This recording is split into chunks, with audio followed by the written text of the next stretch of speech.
Vamos a seguir nuestro estudio en la vida de David. Les voy a pedir que por favor abran su Biblia a 2 de Samuel 19 y vamos a entrar, vamos a ver hasta dónde llegamos en este capítulo. Es un capítulo muy interesante y un capítulo que todos como cristianos necesitamos estudiar y entender, porque a menudo en nuestra vida cristiana pasamos por momentos difíciles, a menudo en nuestra vida cristiana pasamos por tragedias, a menudo en nuestra vida cristiana perdemos gente que amamos. Nuestro pastor Brian siempre ha dicho, donde estamos en la palabra es en donde estamos. Y creo que hoy es en donde estamos, ¿sí? Hoy es en donde estamos. Y creo que esto nos debe llamar a llorar con los que lloran, nos debe llamar a gozarnos con los que se gozan, pero también debe hacer un llamado a nuestras almas, inclusive en las situaciones difíciles, vivirlas y lidiar con ellas en la forma en la que Dios quiere que lidiemos con ellas. Porque en todo, mis hermanos, no importa de qué se trate, en todo hay una manera correcta de lidiar con las cosas y una manera incorrecta de lidiar con las cosas. Y una de las cosas que a veces nos llevan a lidiar de una manera incorrecta con las situaciones que enfrentamos son nuestros sentimientos, son nuestras emociones. Muchos de nosotros desafortunadamente nos dejamos llevar por nuestros sentimientos, nuestras emociones y terminamos lidiando con ciertas dificultades y cosas de nuestra vida que no deben ser dirigidas por nuestros sentimientos y nuestras emociones. Nuestros sentimientos y nuestras emociones vienen de lo que conocemos como el corazón, ¿verdad? Pero el corazón, según la palabra de Dios, es engañoso y malvado. ¿Quién lo puede conocer? Nuestro corazón puede entonces a veces jalarnos, atraparnos en ciertas situaciones en las que, aun cuando pudiéramos sentirnos justificados en hacer las cosas que estamos haciendo, esto no sirve, no es de beneficio ni para nosotros, ni para la gente que nos rodea, y no trae gloria a Dios. Entonces esto es algo de lo que vamos a ver aquí. Entonces, 2 de Samuel capítulo 19. Si ustedes se acuerdan, la última vez que estuvimos juntos estuvimos estudiando acerca de esta batalla que tuvieron los israelitas y todos los que se unieron a Absalón contra las fuerzas de David, ¿sí? Y durante esa batalla el hijo de David, Absalón, mueren, no porque necesariamente tenía que morir, sino por la desobediencia del general de David, Joab, que aun cuando David les había dicho a todos sus comandantes, a todos sus generales que mostraran misericordia para con Absalón, ellos no quisieron hacerlo. David al fin de cuentas era un padre.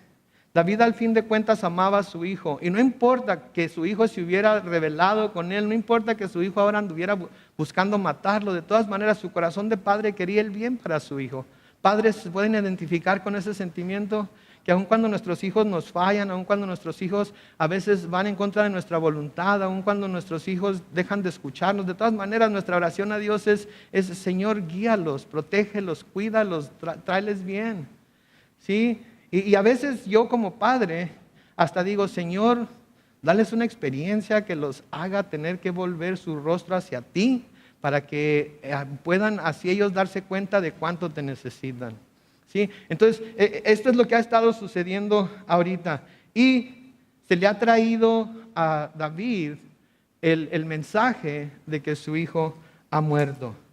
Y si nos acordamos, la semana pasada David clamó a gran voz, Absalón, Absalón, mi hijo, Absalón. Y hasta dijo, hubiera deseado yo morir por ti, ¿sí?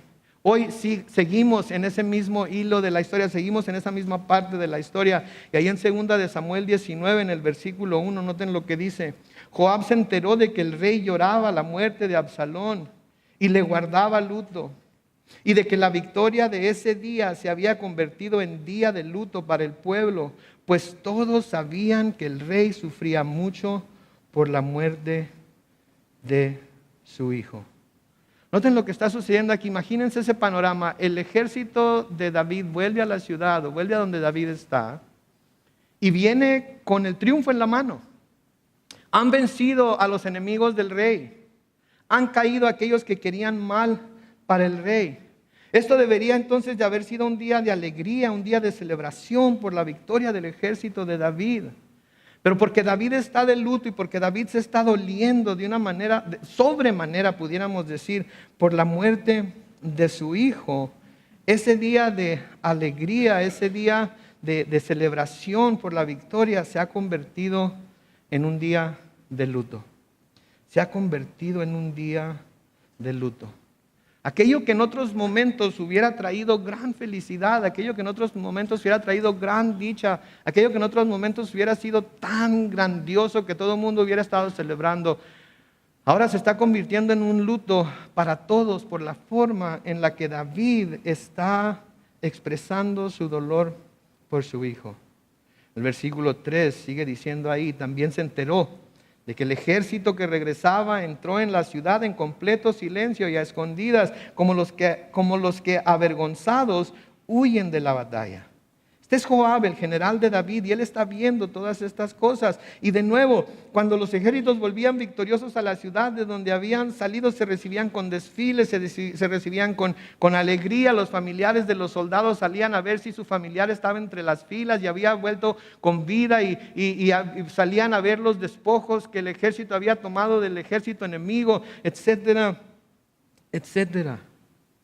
Sí, pero aquí se nos dice que los soldados de David estaban entrando a la ciudad en completo silencio, como escondidas, como los que huyen avergonzados de la batalla.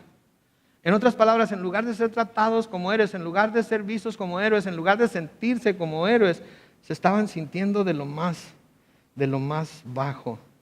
¿Por qué? Por lo que el rey estaba pasando. Noten el versículo 4, dice: mientras el rey se cubría el rostro y clamaba: hijo mío, Absalón, hijo mío, hijo mío. El rey lleno de emoción, el rey lleno de sentimientos, el rey sufriendo por la muerte de su hijo. Y eso es bueno. No me vayan a malentender, por favor. Cuando hay luto en nuestra casa, cuando hay luto en nuestra familia, cuando se pierde a un ser amado, tenemos que llorarlo, tenemos que darle rienda suelta a nuestras emociones de pérdida. No está bien que le digamos a gente que ha perdido a alguien: oh, no te preocupes, todo va a estar bien, está en el cielo. Ellos saben que eso es lo que ha sucedido. Pero la pérdida de la persona, el saber que no van a volver a ver a esa persona que tanto aman, que les hace tanta falta, los llena de ese sentimiento. Eso no es el problema. El problema es cuando esos sentimientos se apoderan de nosotros al grado que nada más importa excepto ahogarnos en esos sentimientos.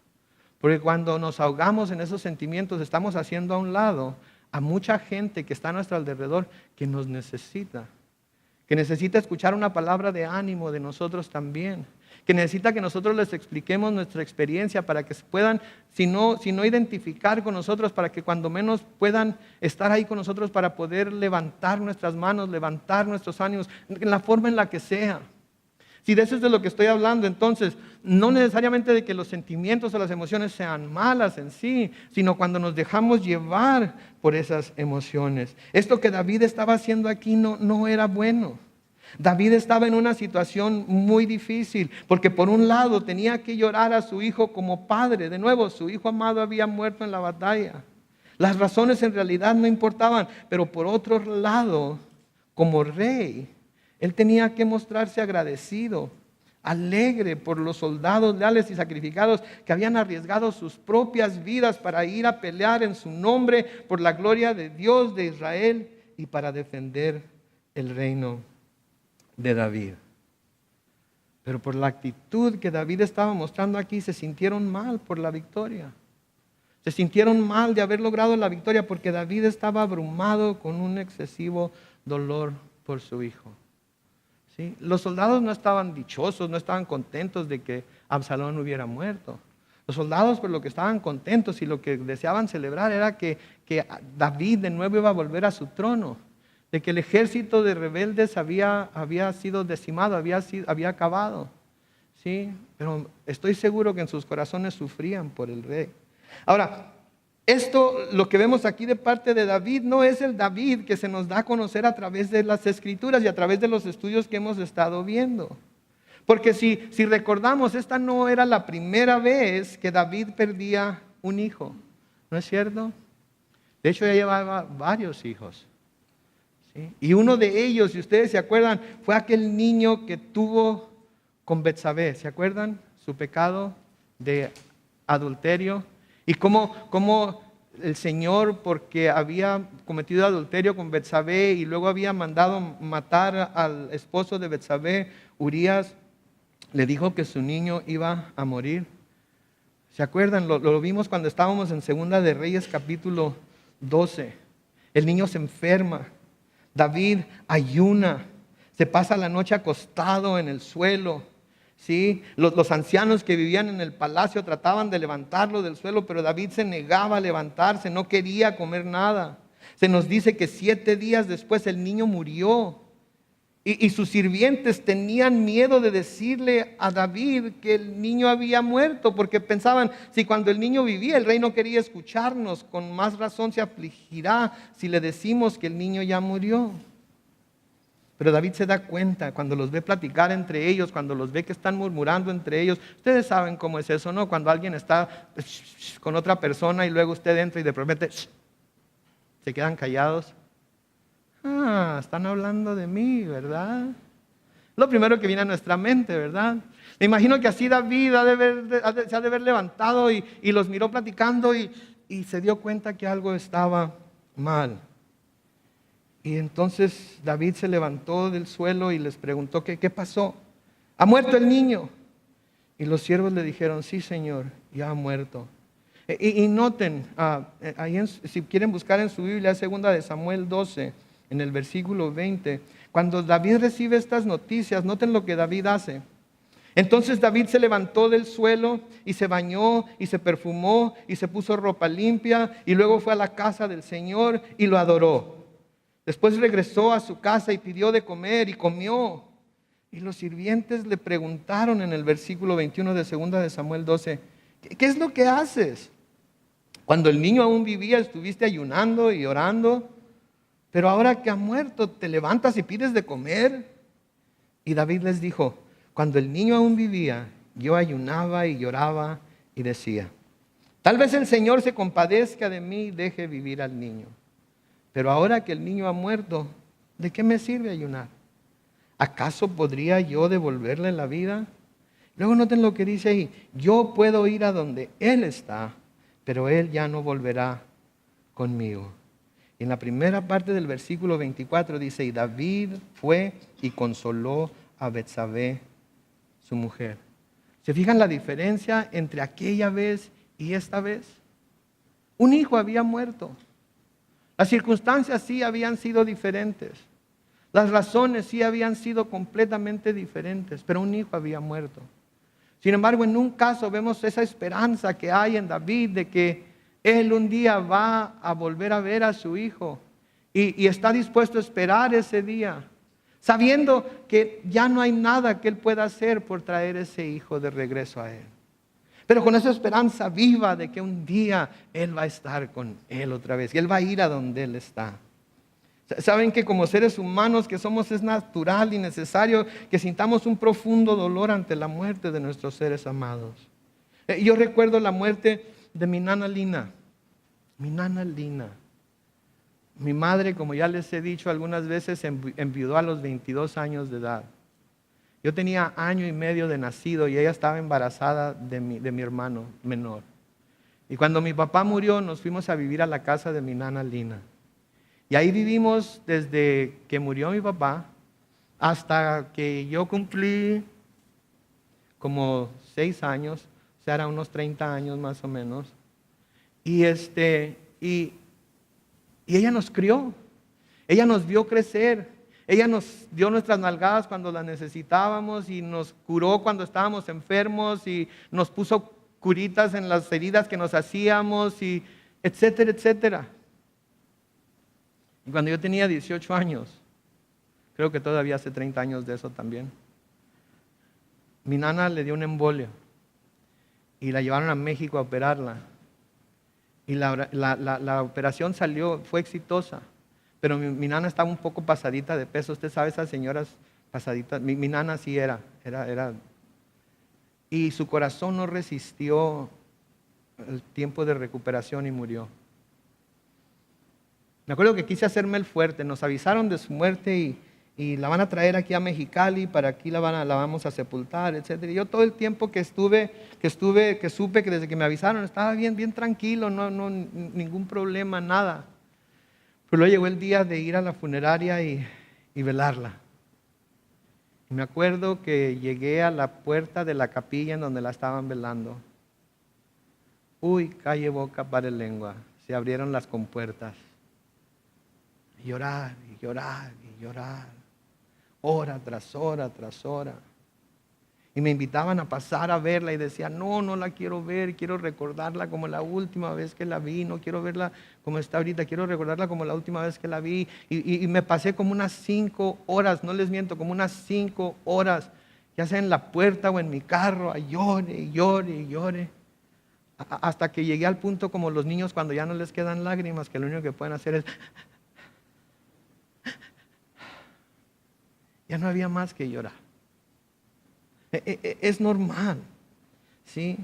Inclusive es necesario que dejemos que ese dolor haga lo que tiene que hacer en nosotros. Pero como cristianos debemos de tener cuidado de que no vayamos a caer en lo que se puede describir como un duelo excesivo, como el que estaba pasando David aquí. Por nuestro propio bien, por el bien de quienes aún nos necesitan, para que los consolemos y les ayudemos a pasar por ese tiempo de dolor y angustia. ¿Saben qué? Yo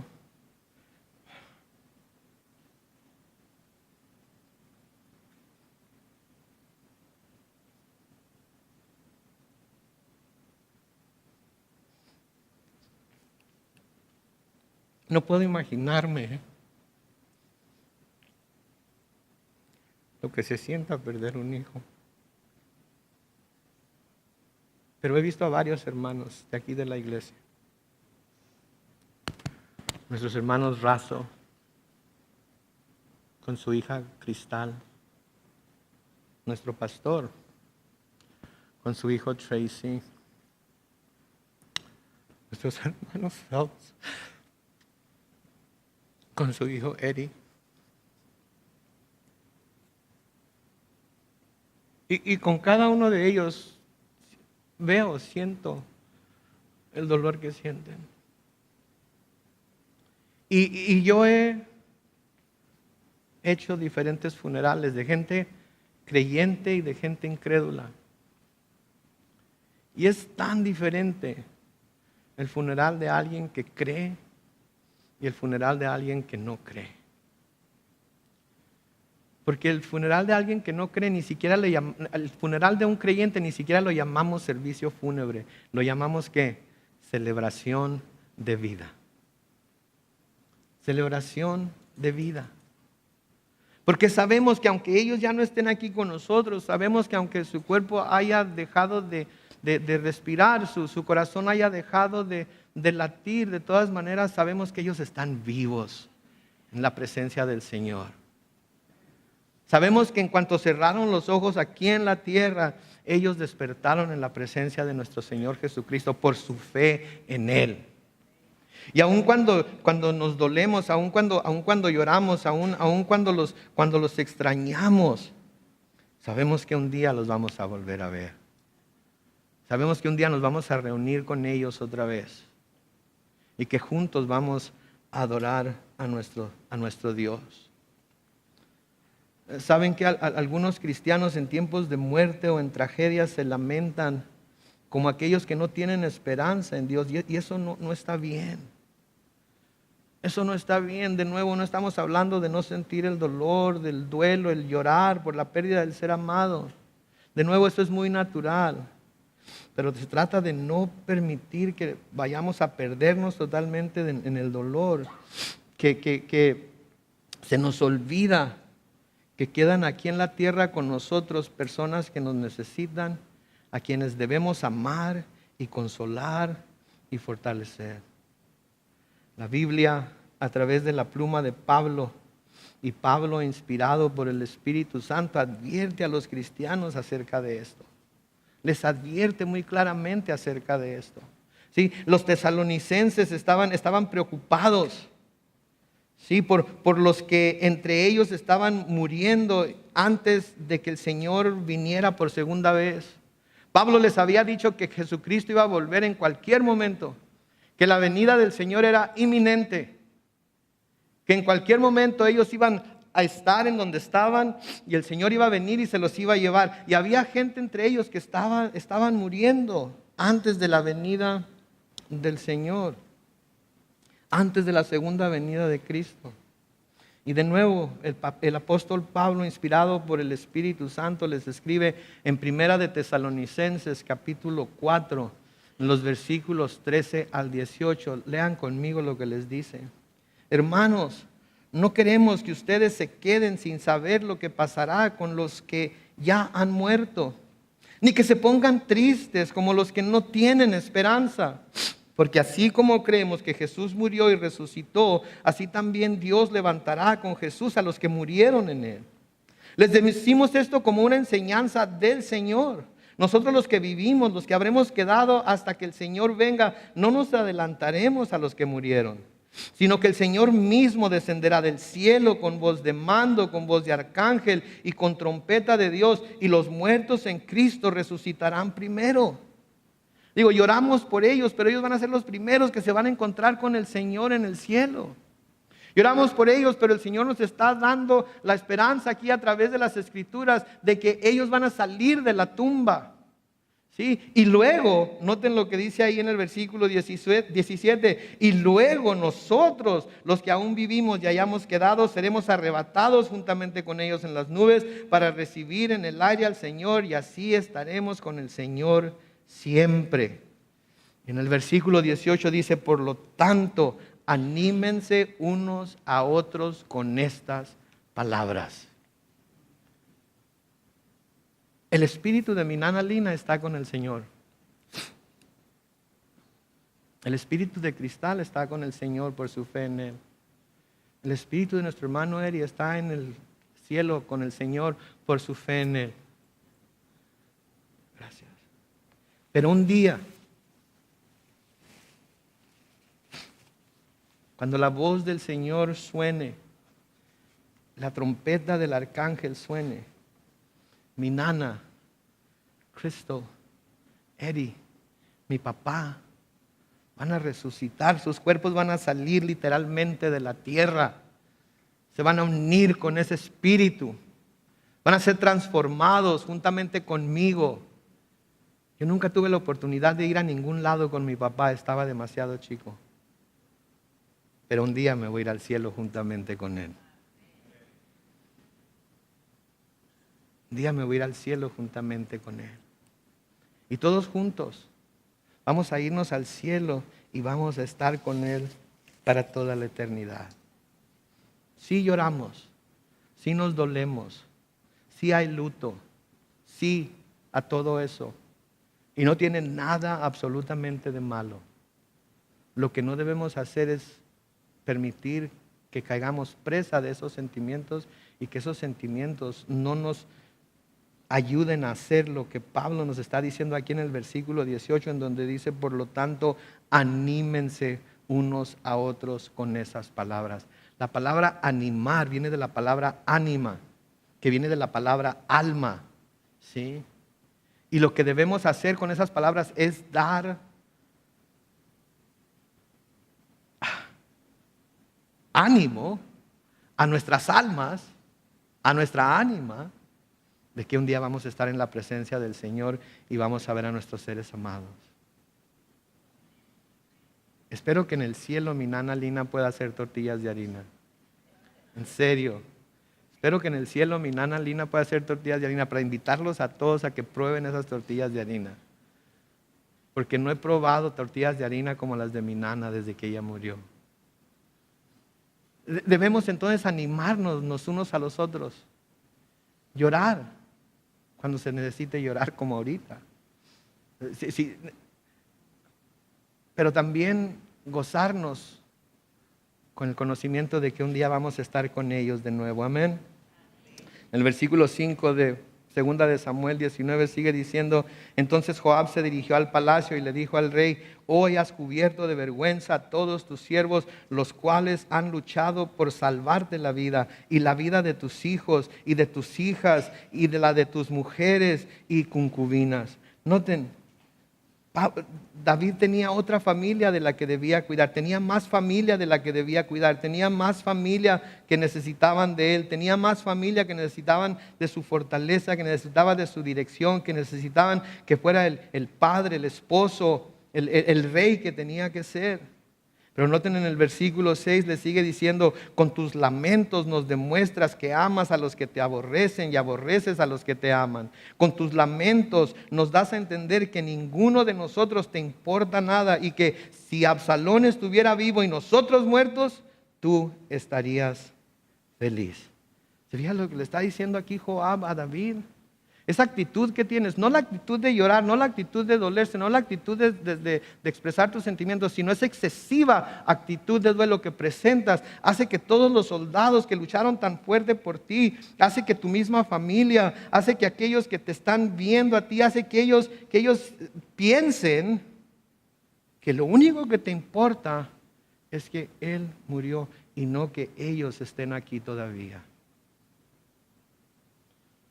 Eso era lo que estaba pasando con David. Ahora estoy seguro de que este no era lo que estaba en el corazón de David, pero esto era lo que su comportamiento estaba diciendo a los demás. Esto era lo que su comportamiento estaba diciendo a sus hombres. Y Joab, un hombre militar, un soldado duro de corazón, sin duda, está agarrando a David como de los hombros y decirle: snap out of it. Tus hombres te necesitan, tu familia te necesita, el reino te necesita. ¿Sí? Y tenemos que prestar atención a eso. El versículo 7 le sigue diciendo: levántate ahora mismo y ve a hablar con los hombres que te han sido fieles. Agradéceles su esfuerzo. Te juro que si no lo haces esta misma noche, no quedará un solo hombre que te apoye. Y eso será peor que todos los males que te hayan ocurrido desde tu juventud hasta la fecha. Noten, le está diciendo: necesitas levantarte, necesitas ir a animar a quienes quedan vivos o se te van a rebelar, te van a dejar y no van a volver a estar ahí para ti cuando los necesites otra vez, como han estado hasta ahora.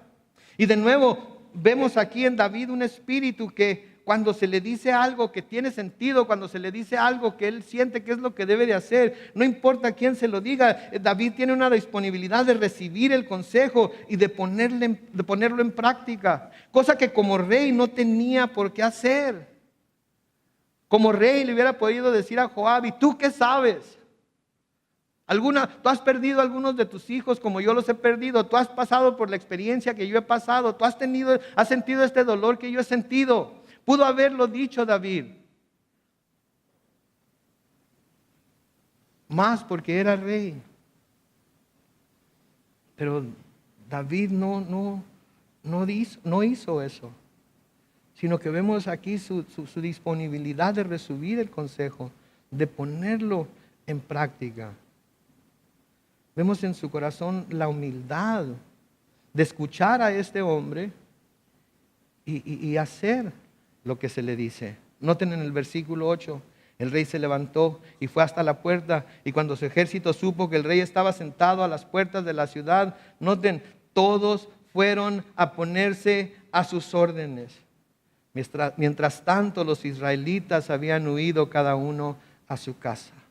Noten la respuesta de los hombres de David al verlo de nuevo en el lugar de autoridad, al verlo de nuevo en las puertas de la ciudad, que eran donde se llevaban a cabo los juicios, eran donde se llevaban a cabo todas las diligencias de gobierno. Inmediatamente se levantan, se ponen a sus órdenes y están listos una vez más para seguir su liderazgo. ¿Por qué? Porque David fue humilde de corazón, porque David recibió el consejo y porque lo puso en práctica. Mis hermanos, tenemos que ser sabios con la sabiduría que viene de lo alto. Y cuando alguien nos da un consejo, a pesar de que nosotros quizás lo consideremos, no lo consideremos quizás, o consideremos de quién viene y por qué se nos está diciendo y etcétera, etcétera. Deberíamos de considerar ese consejo, deberíamos de someterlo a oración, y si es lo que Dios quiere que hagamos, deberíamos de hacerlo, pero a menudo nuestro orgullo, nuestra soberbia no nos deja tomar esos consejos. Los desechamos, los hacemos a un lado, porque sentimos que nosotros tenemos el derecho de hacer lo que estamos haciendo, de sentirnos como nos estamos sintiendo. ¿Sí? Aquí la respuesta de David, ¿sí? Al ver sus hombres a David de nuevo estar en el lugar que le correspondía, inmediatamente se ponen a sus órdenes y están listos para seguir su liderazgo. ¿Saben qué?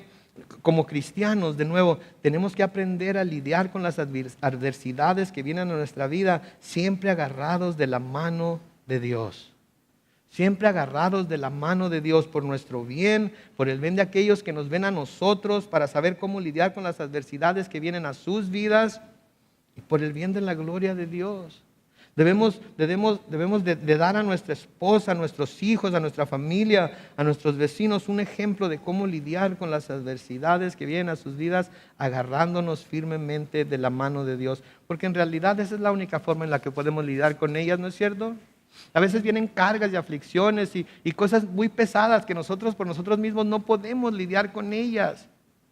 Sin embargo, nos quedamos callados, no pedimos consejo, no vamos con nadie por el orgullo, por no dejar ver a otra persona nuestras debilidades. ¿Ustedes creen que la gente que está a su alrededor no ven sus debilidades?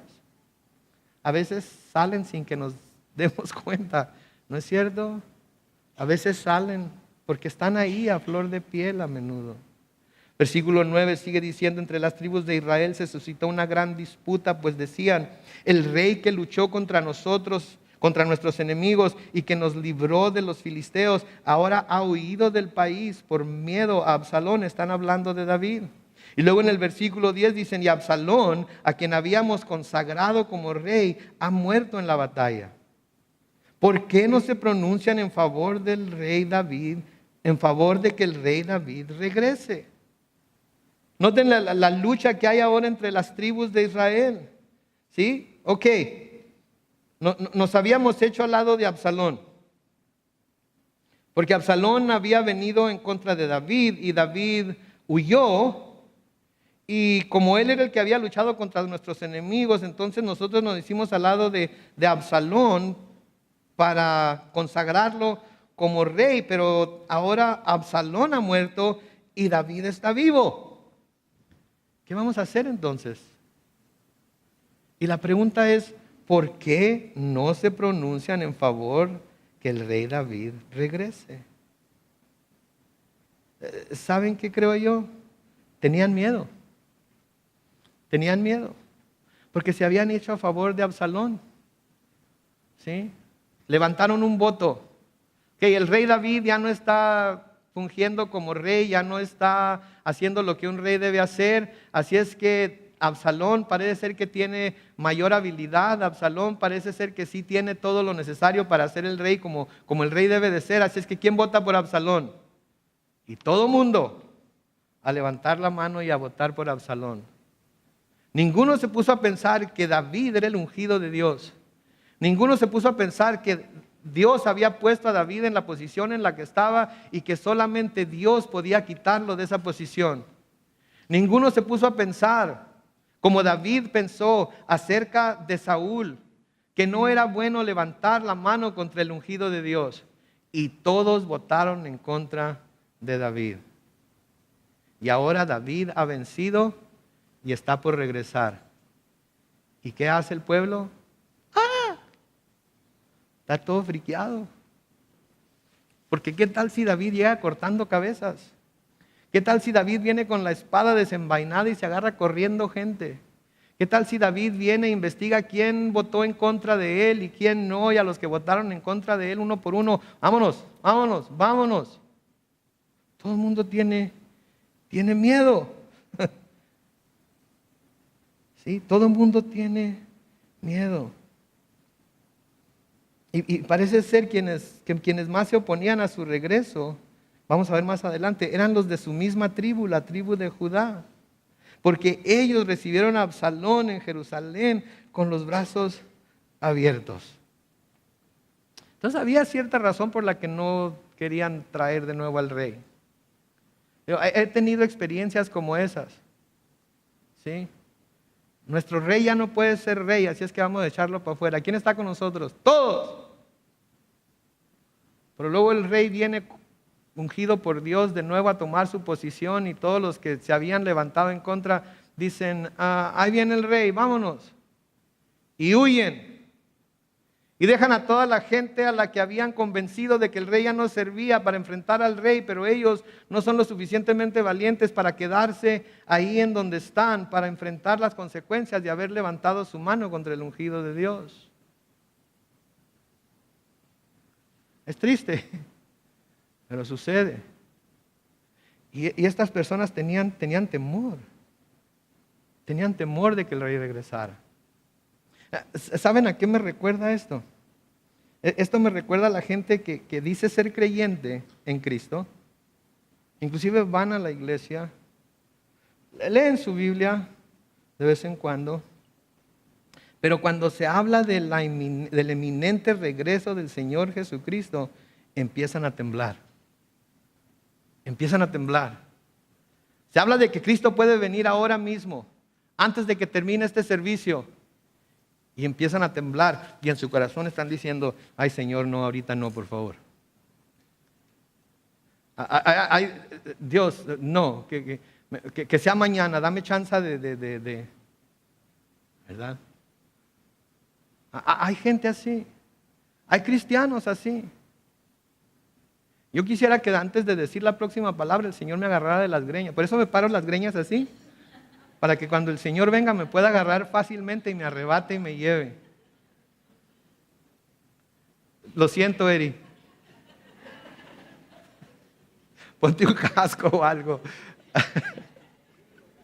Lo siento, Moisés. Ponte unos ganchos en los oídos o algo. Pero hay gente que hablamos de que la venida del Señor Jesucristo puede llevarse a cabo antes de que este servicio termine y empiezan, es cierto, ¿qué voy a hacer? ¿Se acuerdan de aquel dicho mexicano que Dios nos agarre confesados? ¿Ah? Ya se confesaron todos, porque puede venir antes de que este servicio termine. Y tienen temor.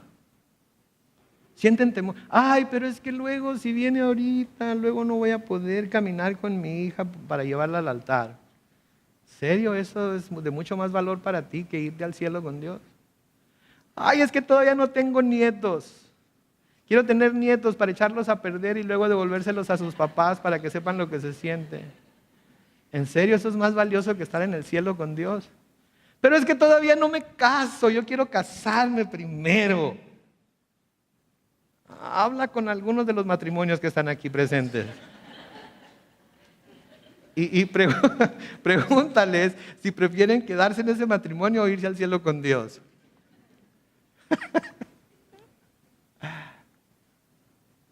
Hay tantas cosas que parecen ser tanto mejor que irnos al cielo con Dios, mis hermanos. No hay nada mejor que irnos al cielo con Dios. Y el Señor puede volver en cualquier momento. Y el pensar en que pudiera venir hoy, antes de que este servicio termine, no debe causar temor en nuestro corazón, debe causar gozo, debe causar alegría. Y si causa temor, algo no está bien. Algo no está bien. Tenemos que ir al Señor entonces y confesarle que si viniera hoy no estamos listos. Pedir perdón. Ponernos a cuentas con Él. Asegurarnos de que sí estamos listos. Y si termina el servicio y alguna de esas personas que está teniendo temor ahorita de que vaya a venir, si termina el servicio y no vino y dicen, me salvé de otra. Piensen que pueden ir atravesando la calle más al rato y no van a ver el carro o el camión que viene directamente a ustedes y ahí se acabó.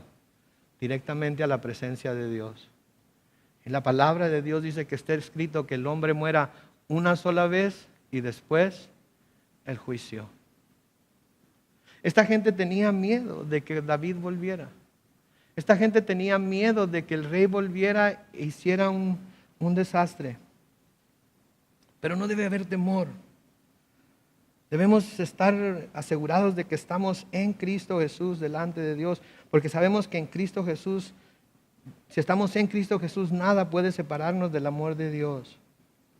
Tenemos que, como el apóstol Juan, en Apocalipsis 22 y el versículo 20, cuando el Señor Jesucristo le dice, el que da testimonio de estas cosas dice, ciertamente vengo, ¿cuándo? Pronto. Y Juan responde, amén, ven Señor Jesús. Hoy Jesús nos está recordando a través de su palabra y a través de este estudio nos está recordando que Él, el que nos da testimonio de estas cosas, está diciendo ahorita, ciertamente vengo pronto. Y todos los que puedan decir como Juan, digan conmigo, amén, ven Señor Jesús. Amén, ven Señor Jesús. Eso es lo que debe de estar en nuestro corazón siempre. Eso es lo que debe haber en nuestra alma siempre. Ese deseo de que hoy el Señor venga por nosotros. En el versículo 11 de Segunda de Reyes 19 sigue diciendo, el rey David por su parte mandó a los sacerdotes Sadoc y Abiatar a que preguntaran a los ancianos de Judá, todo Israel está pidiendo que el rey David vuelva. ¿Qué esperan ustedes para hacerlo volver? ¿Por qué tienen que ser los últimos? Ustedes son sus hermanos, por sus venas corre la misma sangre. ¿Por qué retrasan su decisión para hacer que el rey vuelva? También ordenó a que le dijeran a Amasá, tú y yo somos de la misma sangre, que el Señor me castigue y más todavía si a partir de este momento no te nombro general de mi ejército en lugar de Joab. Noten, Amasá era sobrino de David, general del ejército de Absalón. ¿Escucharon eso? General del ejército de Absalón, el líder de la rebelión contra David. Amasá debía morir por su rebelión, pero miren la generosidad de David hacia alguien que había sido su enemigo. No le dice, ¿sabes qué, Amasá? En cuanto te ponga las manos encima por haber ayudado a Absalón, cuello. No, le manda a decir, ¿sabes qué, Amasá? No te preocupes. Tú y yo somos de la misma sangre. ¿Sí? No voy a hacer nada en contra de ti. Al contrario, yo voy a ponerte como general de mi ejército en lugar de Amasá y de Joab. ¿Y saben lo que me dice esto a mí? Que no tenemos de nuevo que temer el regreso de nuestro rey. Porque cuando lo veamos regresar, cuando Él venga por nosotros, nos vamos a dar cuenta en realidad de lo generoso que Él es con aquellos que han puesto su fe en Él.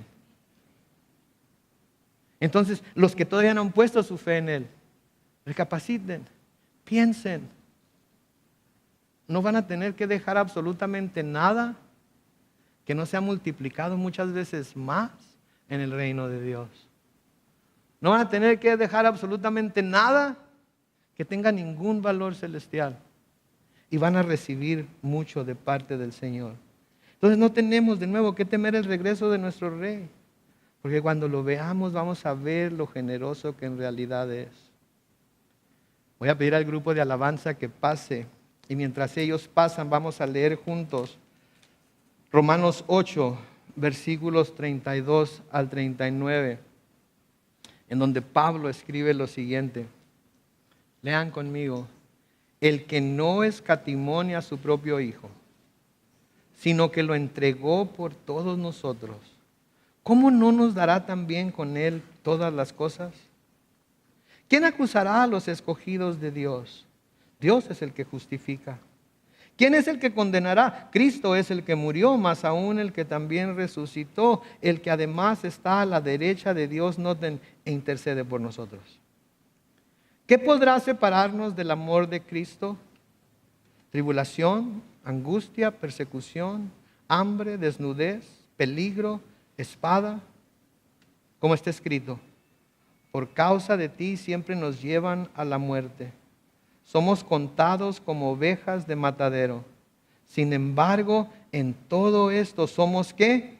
Más que vencedores. ¿Por medio de quién? De aquel que nos amó. Por lo cual, dice Pablo, estoy seguro de que ni la muerte, ni la vida, ni los ángeles, ni los principados, ni las potestades, ni lo presente, ni lo porvenir, ni lo alto, ni lo profundo, ni ninguna otra cosa creada nos podrá separar del amor de Dios que nos ha mostrado ¿en quién?